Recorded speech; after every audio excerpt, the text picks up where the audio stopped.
So what do most people need to think about with regards to improving their nutrition? So I think the main things really for me, like I said before, try and avoid processed food. There's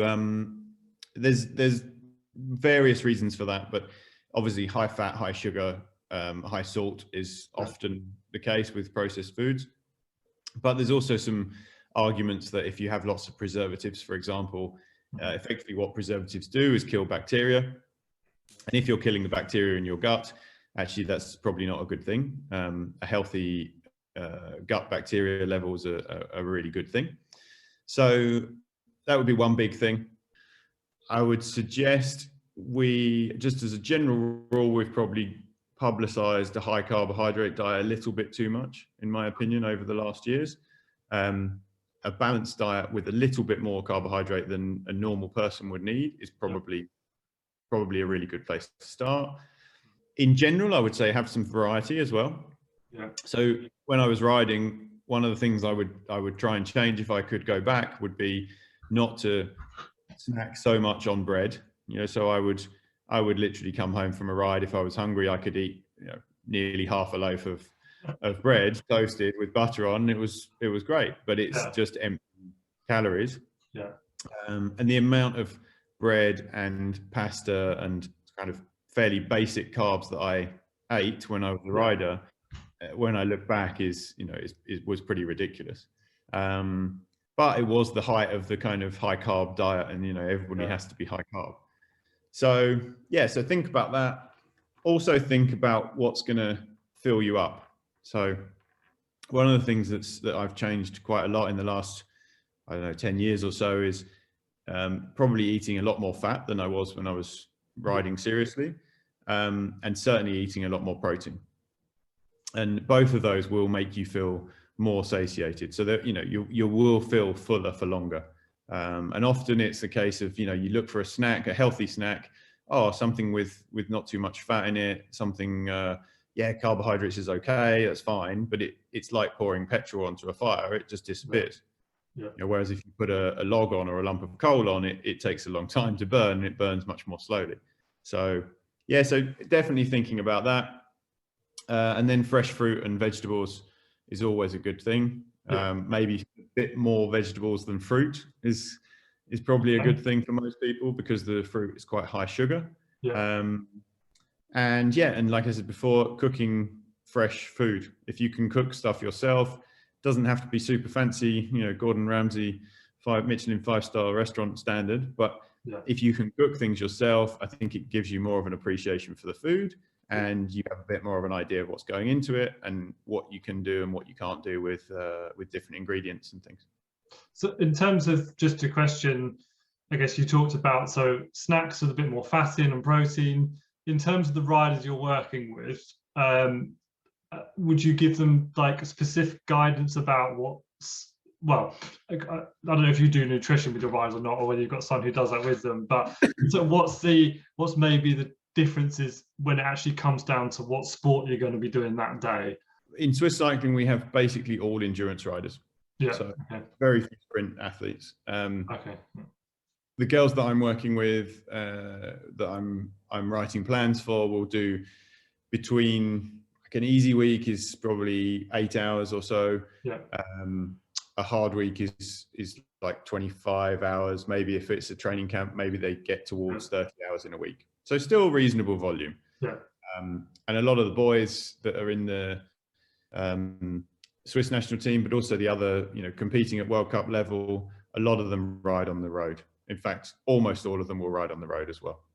So they're all doing, pretty decent training volumes. But I totally agree. Actually, if you're on a rest day, then you've got to be thinking about what you're eating, and fueling your body for what's appropriate for the activities you've got that day.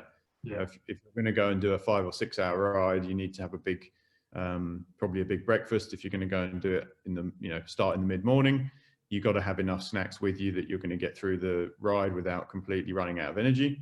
You've got to prepare yourself. And when you come back, you've probably got to have a pretty decent meal to start the recovery process. If you're on a rest day, then obviously, you don't want to eat that same amount of food, that's when for sure eating, if you're looking for snacks on a rest day when you're hungry, eating some vegetables, for example, taking some carrots, even something like a hummus dip, and dip some carrots in for a snack. That's great. Yeah. There's a little bit of fat in the hummus for sure, but that's going to make you feel full much quicker than eating a handful of grapes or a banana, for example. Which, because of its high carbohydrate content, will tend to disappear from your stomach pretty quickly, and then you're left feeling hungry again. Nuts are another great snack for filling you up. A little bit of fat, a little bit of protein in there, but they'll sit in your stomach for a little bit longer. Or drink a half a pint of milk or something like that. That has some volume and is going to stop you feeling hungry in the next 5 seconds. As it sometimes when I was racing. Yeah, and I guess maybe the opposite's true if you need a bit more go for training sessions or a bit faster. Yeah, for sure. And we probably don't use as many energy drinks and gels and things like that as people would think. There is a misconception that elite athletes are constantly chugging down a gel. Not good for your teeth. Definitely not good for your teeth. No. We do use them for sure, and we would normally have something available for the athletes. But if we're on a track training camp, it's a 2 or 2.5 hour session in the morning and another one in the afternoon.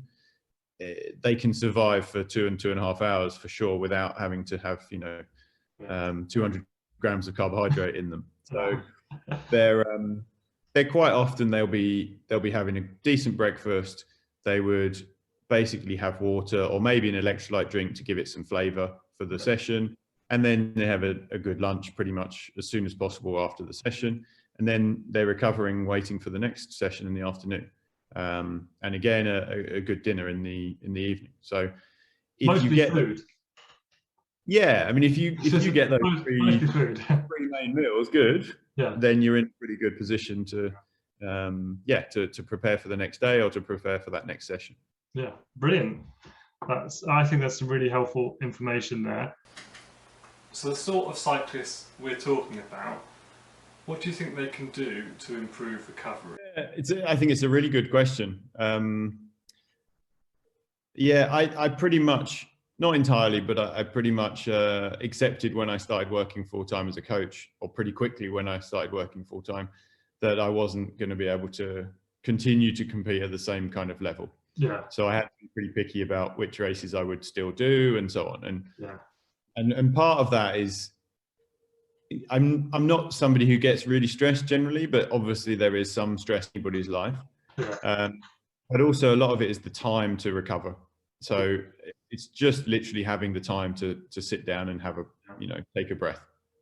I think in terms of stress, it's a huge question, more so probably now than it ever has been, or at least more widely acknowledged than it ever has been.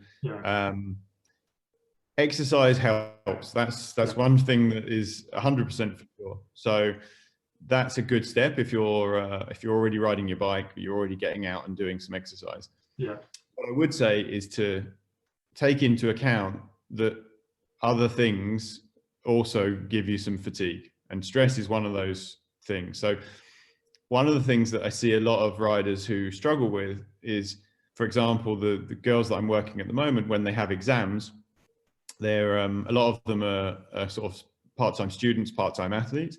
And when they have exams, they don't want to reduce their training load, but actually they don't understand that the studying and the stress and the exam itself is adding an extra layer of stress to their day and an extra layer of fatigue. So give yourself a break sometimes, and maybe it's not a case of missing out on the exercise, but just reducing the intensity. So instead of that, VO2 max session or super hard short interval session you were planning, if you've had a rubbish day at work and you come home stressed, maybe just go out and ride your bike in the sun, or spin your legs instead. And I think that's a really important thing. The other thing, there's lots and lots of attention around mindfulness and meditation and things like that at the moment. It's definitely something that I would agree is good. but I'm not sure it's for absolutely everybody. And it does require some time. It does require some regular practice for sure.